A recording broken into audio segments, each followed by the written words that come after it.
கால் வலிக்காக வந்தேன். ஊசி போட்டுருக்கு. கொஞ்சம் பரவாயில்ல, ஊசி போட்ட கூட கொஞ்சம் பரவாயில்ல. ஒரு 100ல ஒரு எவ்வளோ அளவுக்கு உங்களுக்கு இம்ப்ரூவ்மெண்ட் தெரியுது? இப்போ 100% சொல்றோம்ல, அதுல எவ்வளவு பர்சன்டேஜ் உங்களுக்கு இம்ப்ரூவ்மெண்ட் தெரியுது? ஒரு 30% தெரியும். 30% நல்ல இம்ப்ரூவ்மெண்ட் தெரியுது. எனக்கு சுகர் இருக்கிறதுனால லேட்டாக தான் எனக்கு சார்ஜ் விட்டாரு. இப்போ ஃபர்ஸ்ட் இங்க வரும்போது நீங்க குச்சிலாம் ஸ்டிக் இல்லாம நடக்கிறேன். ஸ்டிக் இல்லாம உங்களால நார்மலா நடக்க முடியும். வெளியே கூட ஸ்டிக் இல்லாம தான் நடக்கிறேன். ஆமா, ஸ்டிக் இல்லை. அதாவது ஸ்டிக்கை தூக்கி போட்டுட்டேன். ரோடு போட்டேன். அது எடுக்கிறதே இல்லை. ஸ்டிக் இல்லாம தான் நடக்கிறேன். ஸ்டிக் இல்லாம நடக்கிறீங்க.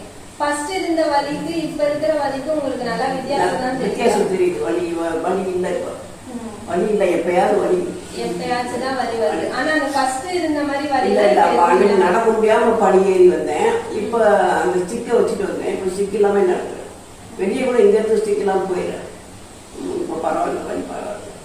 ஆனா இன்னும் இந்த சுகர் இருக்கிறதுனால 3 மாசம் ஆகும். பரவாயில்ல, அந்த பண்ண பரவாயில்ல. இந்த கரண்ட்ல நிறைய வச்சு இல்லை. அப்போ வச்சுருக்கு பரவாயில்ல. சரிப்பா.